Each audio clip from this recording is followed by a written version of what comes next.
Magandang umaga, narito na ang mga unang balitang hatid ng GMA Integrated News. Mga kapuso, bumubuti na raw po ang lagay ni dating First Lady Imelda Marcos. Ayon po yan kay Pangulong Bongbong Marcos. Sabi ng Pangulo, maayos na ang pakiramdam ng dating First Lady. Pero mananatili raw muna siya sa ospital para makapagpahinga at matutukan ng mga doktor. Sabi naman ni Senadora Amy Marcos, wala nang lagnat ang kanilang ina. Nitong Martes, nandalhin sa ospital ang dating unang ginang dahil sa suspected pneumonia. Mamaya, kukumustahin natin ang kanyang lagay sa ating panayam kay Senadora Amy Marcos. May sunog po sa Barangay San Roque sa Quezon City. Para sa detalye, may unang balita, si James Agustin. James, anong alarma na yung sunog?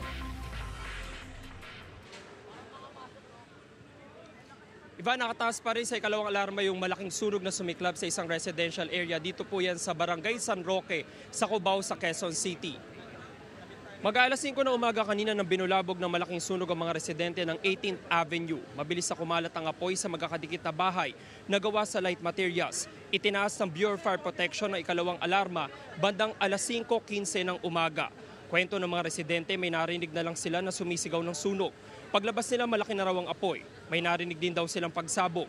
May mga pamilya na nakapagsalba ng kanilang mga gamit pero may ilan na walang nailigtas. Apektado ng sunog hindi lang mga bahay, maging ang ilang commercial establishments dito sa harapan ng residential area. Samantala, Ivan, tulad ng nakikita nyo sa mga oras na ito, patuloy pa rin po inaapulan ng mga bumbero yung sunog dito. May nakikita pa rin tayo na apoy. At kanina, nung dumating tayo dito, ay gumagapang pa talaga yung apoy doon sa ilang mga bahay sa bandang likuran ng residential area. Hindi pa natin malaman ngayon kung ilang bahay yung apektado dito dahil patuloy pa rin yung operasyon ng Bureau of Fire Protection. Yan muna yung latest mula rito sa Cubao sa Quezon City. Ako po si James Agustin para sa GMA Integrated News.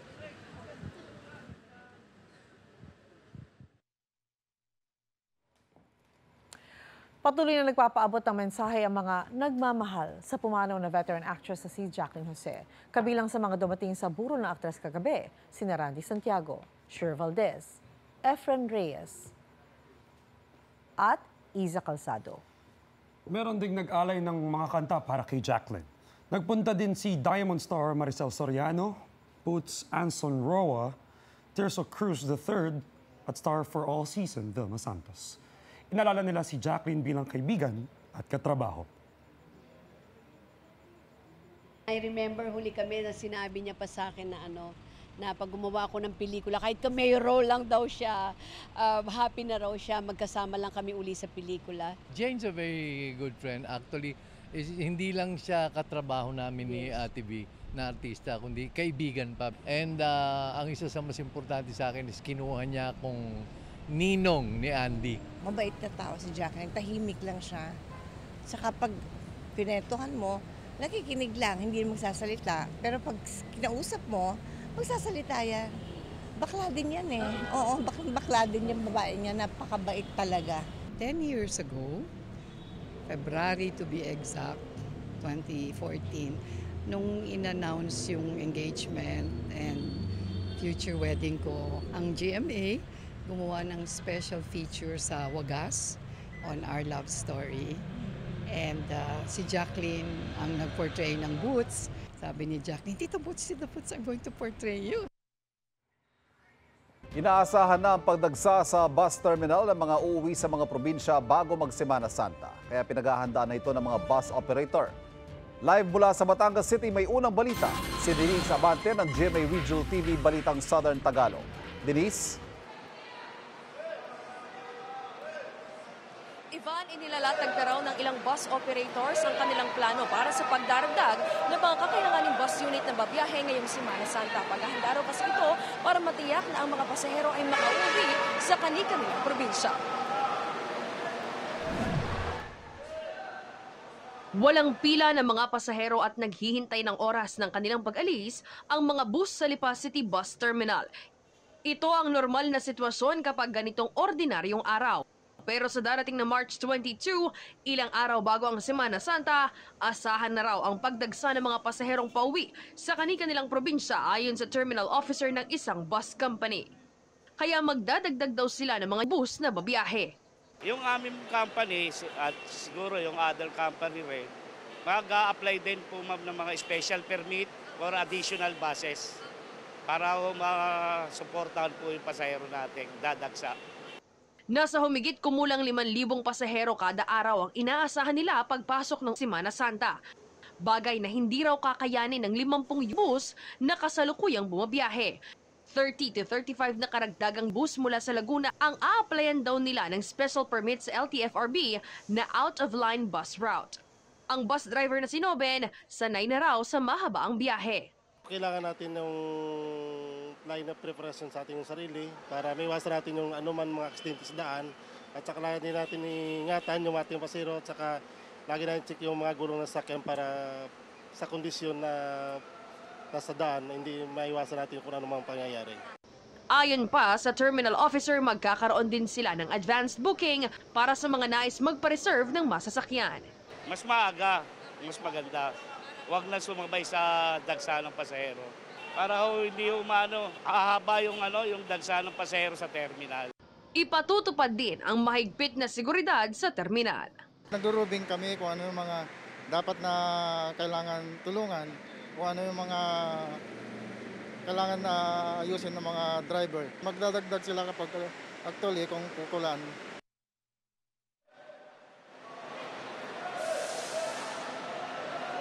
Ivan, sabi ng ilang terminal officers, nilalakad na rin daw ng kanilang mga liaison officers ang special permit para makabiyahe ng labas sa kanilang linya ang mga kukuhaning karagdagang bus unit. Ivan? Maraming salamat, Denise Abante ng GMA Regional TV Balitang Southern Tagalog. Nananatili po sa ospital ang ina ni Pangulong Bongbong Marcos at si dating First Lady Imelda Marcos. Kaugnay niyan, makakapanayam natin si Senadora Amy Marcos. Magandang umaga po, Senadora Amy. Yes, magandang umaga. Kumusta naman kayo riyan? Mabuti naman po, Senadora. Kumusta po ang inyong ina na si dating First Lady Imelda Marcos, Senadora? Well, sa awa ng Diyos, okay naman, nag-i-improve, wala nang lagnat at nakaupo na, nagpupamiglas pa mag-exercise kunyari dahil ayaw daw niyang pahiga-higa. Kasi sinabi na pneumonia ba yung nagkaroon na yung naging diagnosis sa kanya? Yes, ganon. Uso ngayon yung pneumonia at dahil sa edad niya, 94 years old, nag-iingat na lang kami. At yun, pinasok na lamang sa ospital. Pumayag naman. Nung una, ayaw eh. Senadora, nasabi niyo po kamakailan na nag-iingat kayong mabuti dahil sa edad ng dating First Lady. Nalilimitahan po ba ang pagbisita sa kanya kahit ngayon na nasa ospital po siya? Yes, oo. Kaya hindi pa nga ako nakakapunta kasi medyo may konting ubo at nag-iiba yung boses ko. Kaya nag-iingat lang kami. Pero ganun pa man, okay naman siya. Nag-i-improve, much improved. She feels a lot better. Thank you very much sa maraming tumawag at abala sa kondisyon niya. Oo. Wala na ho naman siyang ibang dinaramdam o idinadaing maliban doon sa naging lagnat. O wala ba siyang ubo? Matagal na yung ubo niya eh. Kaya yun nga, nag-alala kami kung ano yun. Pero mukhang okay naman so far. She's improving. Kaya natutuwa naman kami. Ang bilis naman niya mag-recover. Opo. Ay, kailan mo balak pumunta sa kanya, Senadora? Alam ko naman, napakarami mo rin engagement. Kaya talagang... Ikot ako ng ikot. Pero... Siyempre, palibasa may konting ubo rin, nag-iingat rin na huwag nang pumunta.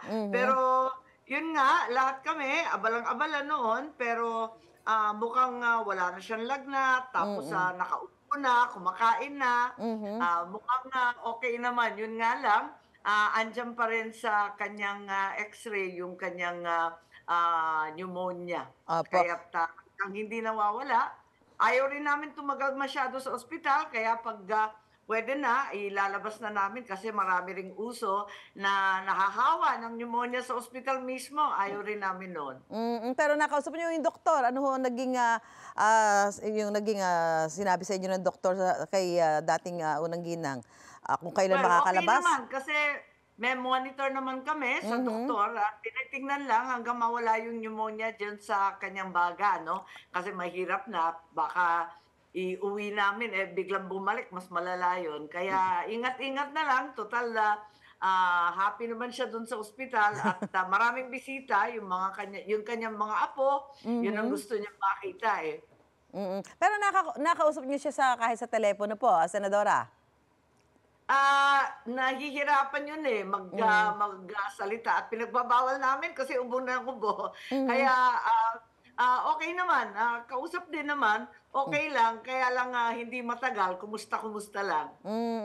Ako, sige, yun na lang, siguro ang hangad natin makalabas na agad siya sa ospital dahil sabi mo nga, mas magandang nasa bahay na lamang siya kaysa sa ospital. Maraming salamat po. Binibiro nga namin nagumaling na kaagad. Sabi niya kasi nabalitaan daw niya, extended na daw yung centenarians. Aabot daw siya ng 95 at siya unang kukuha ng regalo by July. Opo. Expanded centenarians. Updated siya. Updated siya doon sa mga benepisyo makukuha. Nako, maraming salamat po, Senadora Amy Marcos. Magandang umaga po sa inyo. Maraming salamat. At wag maniwala dun sa masasamang balita. Ang lulupit naman nila. Wag naman silang ganyan. Okay yung mami ko, so far, so good. Yun nga pala. Yun nga. Siya daw unang pipila dun sa 95 years old. Ayun nga. Ano naramdaman mo doon sa mga kumalat na ganung balita, Senadora? Sasama naman nila. Ba't naman sila ganyan? Okay naman yung nanay ko. At sa lalong madaling panahon, inaasahan namin na iuuwi na. Okay, maraming salamat po, Senadora Amy Marcos. At magandang umaga po sa inyo. Susan. Thank you po. Magandang umaga rin. Magandang umaga po. Balikan natin ang sunog sa Barangay San Roque sa Quezon City. Nagbabalik live si James Agustin. James! Igan, alas 6:37 na umaga na dineklara ng Bureau of Fire Protection yung under control dun sa sunog na sumiklab sa isang residential area. Dito po yan sa Barangay San Roque sa Cubao sa Quezon City. Mag-alas 5 ng umaga kanina nang ginisi ng malaking apoy ang mga residente ng 18th Avenue. Nagulat na lang daw sila nang may sumigaw ng sunog. Paglabas nila ay malaki na ang apoy. Itinaas ng BFP ang ikalawang alarma bandang alas 5:15 ng umaga. Pahirapan ang operasyon ng mga bumbero. Mahigit isang oras sa sumiklab ang apoy, patuloy ang pagkalat ito sa iba pang bahay na gawa sa light materials. May mga residente na nakapagsalba ng gamit, pero may ilan na walang nailigtas, kaya nananawagan sila ng tulong. May sumigaw na sunog, may nasusunog. Tapos malakas na yung usok, ginising ko ng mga anak ko, bumaba na kami diretso. Wala kami nasalba po kahit na anong gamit, mga dokumento, wala po kami nasalba. Nagulat na lang po kami, ginigising kami kanina. Andyan na pala yung sunog sa likod namin. Nagtakbuhan na lang kami. Mga bata, kinuha namin, pati yung mga nag-uopisina sa taas. Wala po. Samantala, Igan, ito yung sitwasyon ngayon dito sa residential area sa Barangay San Roque. Talaga naman po tupok na tupok yung mga bahay na naapektuhan dito sa sunog. Inaalam pa natin yung detalye mula sa Bureau of Fire Protection kung ilang bahay ba at pamilya na naapektuhan dito sa sunog. Yan muna ilitas mula rito sa Cubao sa Quezon City. Ako po si James Agustin para sa GMA Integrated News. Nanawagan ng ilang teachers group sa Department of Education ay tigil muna ang Catch-up Fridays o yung programa para makahabol ang mga estudyante sa ilang subjects at skills. Kaugnay niya, makapanayan po natin si Alliance of Concerned Teachers Chairperson Vladimir Ketua. Magandang umaga! Magandang umaga, Igan, at ating mga kababayan, especially ating mga kababayang babaeng guro. Siyempre, mga babaeng guro, mabuhay kayo dyan. Ano yung pangunahing problema ng mga guro natin dito sa Catch-up Fridays? Well, Igan, no? Unang-una, yung kawalan ng demokratikong konsultasyon, nasanay lagi ang DepEd, no? Yung top-down policy. Pangalawa, yung kawalan ng gagamitin sa pagtuturo sa tinatawag nating DEAR o yung drop everything, no? And read. Mismo yung sukatan, Arnold, no? Wala tayong makita kung paano ba sinusukat yung pagbabasa, dagdag gawain sa mga guro at dagdag gastos. So, yung implementasyon po bang ito, sa tingin nyo, hindi epektibo? Well, tingnan natin na hindi epektibo dahil nga, sabi nga natin, Igan, ay tinatawag natin ng band-aid solution. Kasi sa totoo lang, Igan, kapansin-pansin na maraming mga bata na ang mga absent every Friday. Kasi nga, nakikita na yung pagkatuto, actually ginagawa naman talaga namin yung pagbabasa, Arnold, from the start. Pero itong ginagawa pag Friday na ito ay hindi makita ng mismo kaming mga magulang, kaming mga guro at kaming mga bata. Paano ba talaga mariresolbahan yung kakulangan sa pagbabasa? Paano ba yung implementasyon ng Catch-up Fridays? Dagdag oras ba yan at trabaho sa guro? Well, imagine Igan, 6 na oras na magbabasa ang mga bata. Kami rin ay katuwang dito. Oo. Pero wala kayong kaming gagamiting mga learning materials. Kaya nakakalungkot. Talagang may napabalitaan tayo. Talagang pinagpa-photocopy o pinagbabayad ang mga ito na hindi naman natin tinotolerate. Okay. Kung may mga problema yung Catch-up Fridays, meron ba kayong maimumungkay sa DepEd na pampalit dito? O kaya baka pati Sabado magtrabaho? Paano ba? Well, nakikita natin na, unang-una, dapat magkaroon talaga ng demokratikong konsultasyon. Sabi ko nga kanina, wala tayong pagtutol doon sa tinatawag na mga intervensyon, no? Pero saan ba kami magsisimula? Di ba magsisimula kami? Ano muna gagamitin? Ano yung mga sukatan sa pagbabasa? At ano mga gawain sa pagtuturo? Okay. May impormasyon ba kayo tungkol dito sa nire-require daw na yung mga estudyanteng bumili ng worksheets para sa Catch-up Fridays? Well, actually, kasama kami dyan sa hinahanap natin yan kung saan yan. Pero ang tingin natin, lagi-lagi, bakit ba nangyayari yan? No? Kasi nga, sabi nga natin, kulang na kulang talaga yung ginagamit sa pagtuturo. Kaya talagang umaabot sa mga ganyan. Okay, maraming salamat, Vladimir Ketua, Alliance of Concerned Teachers. Ingat po! Maraming salamat, Igan. Samantala, sinusubukan din po namin kunin ang panig ng DepEd, pero tumanggi muna po silang magbigay ng pahayag sa ngayon. Balikan natin ngayon ang paghahanda sa ilang aktibidad sa Maynila ngayong International Women's Day. Naroon ang kasama natin si Maris Umali. Maris. Susan, ipinagdiriwang nga ngayong ika-8 ng Marso ang pandaigdigang araw ng mga kababaihan o International Women's Day. At dito sa Vicente Cruz, Corner, España, ay magtitipon-tipon ang Gabriela Alliance. Katunayan, sa mga sandali pong ito ay naririto na ang ilan sa kanila pero hinihintay pa yung ilang grupo ng mga kababaihan. Aabot yan sa 17 silang lahat ng mga grupo ng mga kababaihan at ito ay para sa protesta na iindak ang agenda ng kababaihan, hindi ang charter change ng dayuhan at ng iilan. Mamayang alas 8 po magsisimula ang programa. Ngayon po nakikita natin ang ilan sa mga ipinaglalaban nila, katulad ng lupa para sa magsasaka, hindi charter change, lokal na produksyon, hindi importasyon, kabuhayan, karapatan at kasarinlan, hindi tsa-tsa.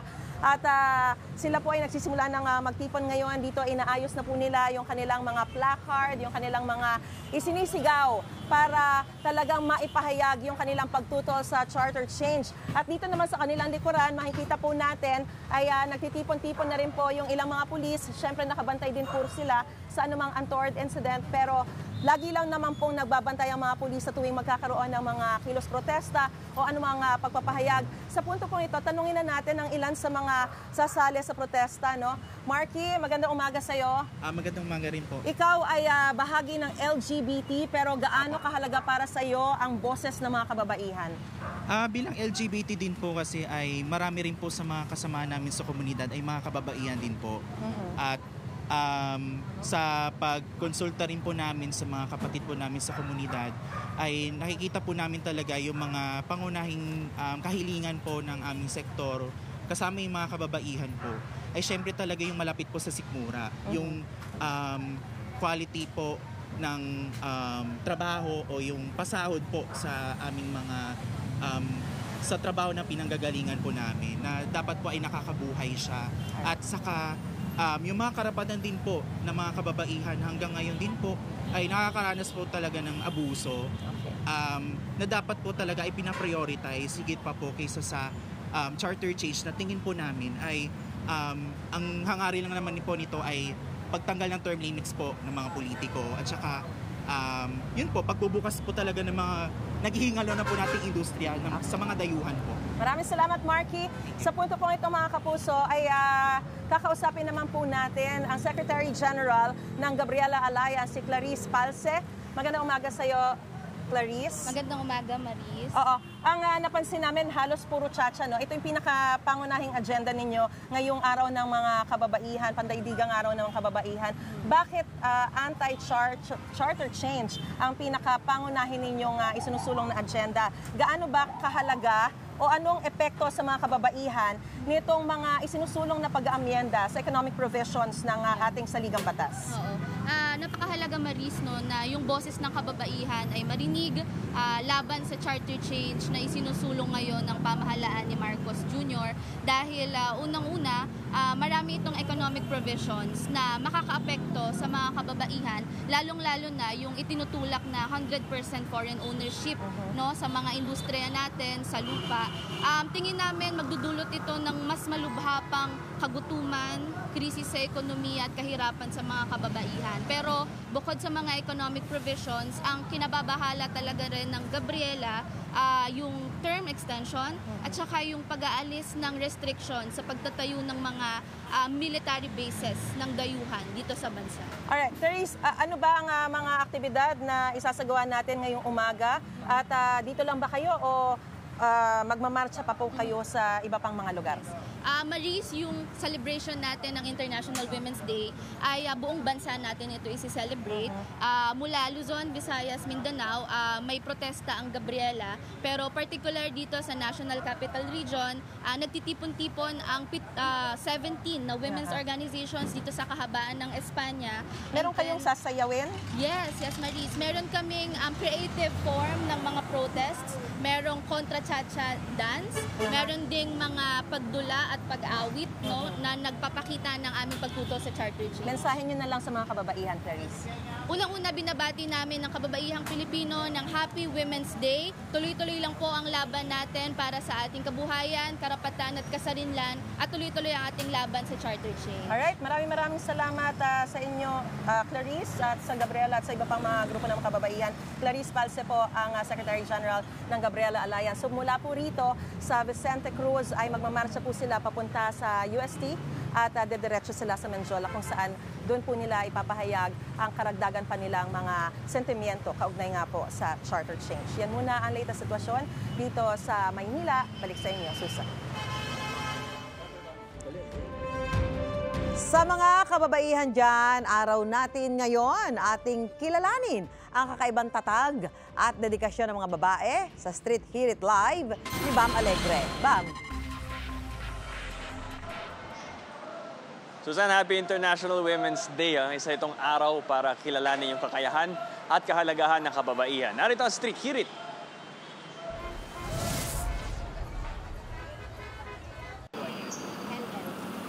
Wala pang araw, naghihintay na ng masasakyan sa trabaho ang fast food crew na si Jobelyn Magallanes. Araw-araw niyang sakripisyo ang pumasok sa trabaho. Di alintanang kahit hindi makasama ng gaano ang anak. Lahat ng iyan kinakaya niya, taas noo siya bilang katuwang sa hanap buhay ng mister. Kahit babae ka, pwede nang nagtatrabaho pa rin para sa family. Yan, talagang kaya makipagsabayan. Oo. Ano naman yung proud ka bilang isang babae? Ano sir, nabibigay ko yung mga gusto ng anak ko kasi nagtatrabaho din ako. Ang dedikasyon ni Jobelyn, isa sa mga katangian ay pinagdiriwang ngayong International Women's Day. Isang pagkilala sa mga narating ng mga kababaihan, isa ring hamon para ipagpatuloy ang paglaban para sa kanilang karapatan. Bakit March 8 ang International Women's Day? Nakaugnay ito sa isang mahalagang kilos protesta noong 1917 ng mga kababaihan noong Russian Revolution. Taong 1977 naman nang kilalanin ng United Nations ang okasyon na ito. Para kay Danica Bellica, mahirap maging babae pero proud siya sa kaya nilang gawin. Marami siyang ginagawa. Mas marami siyang karanasan kaysa sa mga lalaki. Kahit babae ako, kaya kong gawin yung mga nagagawa ng lalaki. Sa Pilipinas, 2 dekada na nakakaraan, sa International Women's Day din nilagdaan ang Republic Act 9262 o Anti-Violence Against Women and Children Law o VAUSI. Respeto, yan ang mahalagang dapat daw ipagkaloob sa bawat isa sa mga kababaihan. Yan ang paniniwala ng taho vendor na si June Gomez na 3 babae ang anak. Hindi natin pwedeng bastusin yung mga babae. Mas mahalaga sa atin yung mga babae. Parang nanay natin yan.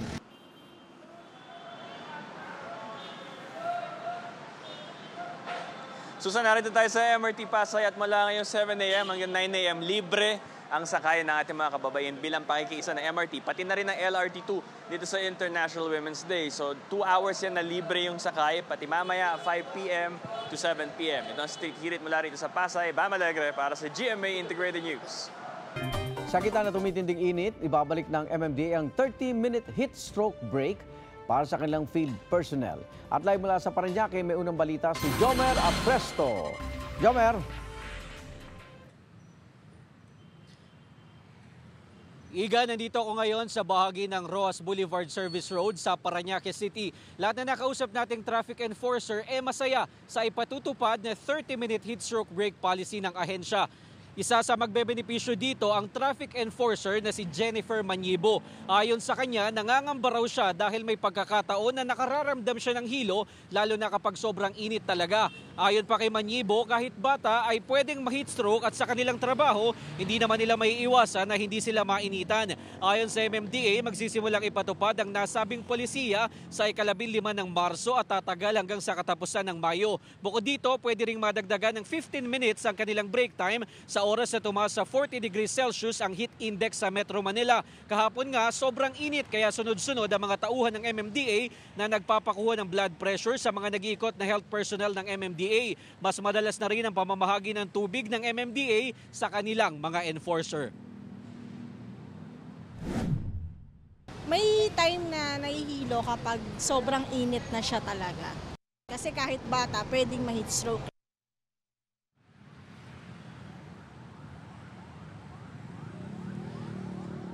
Igan, sa kabila ng ipatutupad na polisiya, tiniyak naman ng MMDA na tutok pa rin o maayos pa rin natutup pa rin ng MMDA ang kanilang tungkulin, lalo na yung mga traffic enforcer kaugnay nga sa pagsasaayos ng batas trapiko. Live mula dito sa Parañaque, ako si Jomer Apresto para sa GMA Integrated News. Hindi lang mga moderno at progresibong syudad ang pwedeng pasyalan sa Australia. Ang Mornington Peninsula na malapit lang sa Melbourne, maraming atraksyon para sa mga gustong mag-relax at mag-chill. Yan ang unang balita ni Ian Cruz. Mula sa mabilis at modernong syudad ng Melbourne dito sa Australia, pinuntahan naming mga journalist na lumahok sa international media visit sa imbitasyon ng gobyerno ng Australia, ang Mornington Peninsula.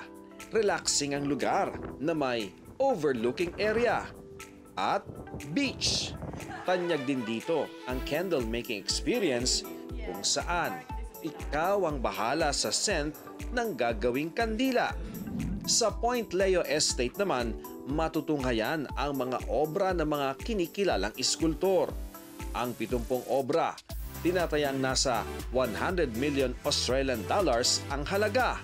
Tinatayang 85% ng lupa ng Mornington ang ginagamit sa agrikultura. May honeybee farming para sa iba't ibang flavor ng honey na nakadepende kung anong bulaklak ang kinuhanan ng nectar ng mga bubuyog. Kinagigiliwan naman sa Rocky Creek ang strawberry picking. Let's taste it.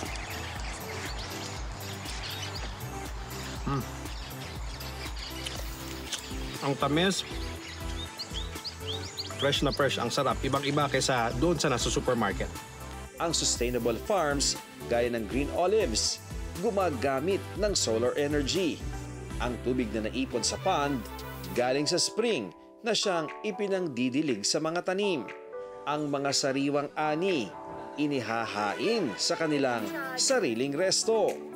Sa Torello Farms, mabubusog ang mga mata mo sa napakaraming ani ng gulay at prutas mula sa iba't ibang kalapit na farms. Tulad sa Pilipinas, aminado ang may-ari ng farm na problema nila ang tumatandang mga magsasaka sa Australia na may average age na 57 years old ngayon. Mabuti na lang, may programa ang estado ng Victoria para sa mga kabataan na gaya ni Will na maging intern at matutong magsaka. Marami pang nakatiwangwang na lupa dito sa Australia, kaya naman yung mga interns dito sa mga farm na mga young ones dito sa Australia ay maaring tulungan ng mga organisasyon at ng gobyerno para makapag-lease sila ng lupa upang makapagsaka. What we're trying to run here is a program that creates a pathway so people can get access to leasing land. It's been great. It's probably the best part of my week. Just learning so much. I'm just learning so much that I didn't think I could learn with other people that are very passionate about. Ito ang unang balita mula sa Australia. Ian Cruz para sa GMA Integrated News.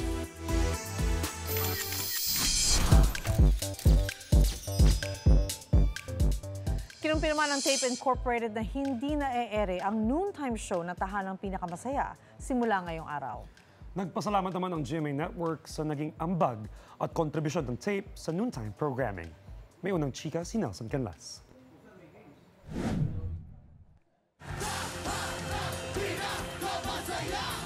Ang masayang kantahang ito sa pagsisimula ng noontime show na tahanang pinakamasaya. Napalitan ng lungkot na ayon sa netizens ay tila pamamaalam ng mga hosts nang huling umere ang kanilang live episode noong March 2, Sabado. Matapos ang ilang araw na espekulasyon at pagpapalabas ng replayed episodes, inanunsyo ng Tape Incorporated na ang programang tahanang pinakamasaya ay hindi na e-ere. Nagpasalamat ang Tape Incorporated sa GMA7 para sa itinuturing nilang long and fruitful partnership. Nakatulong daw ang konsiderasyon at pangunawang ibinigay ng GMA7 sa pinagdaanan ng kumpanya. Dagdag pa ng Tape Incorporated, sinubukan daw nilang isalba ang programa pero nagkasundo ang Tape at ang GMA na tapusin na ito. Sa pahayag naman ng Kapuso Network, dahil sa mga hindi maiiwasang pangyayari, nagdesisyon ang Tape Incorporated na itigil ang pag-ere ng tahanang pinakamasaya. Nagpasalamat ang GMA Network sa Tape Incorporated para sa napakahalagang ambag nito sa noontime programming sa nakalipas na mga dekada na tiyak na di malilimutan ng mga Pilipino sa darating na mga panahon.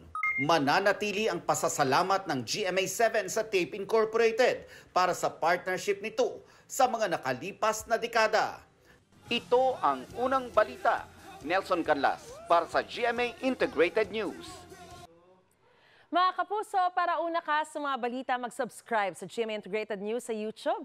Sa mga kapuso abroad, subaybayan niyo po kami sa GMA Pinoy TV at sa www.gmanews.tv.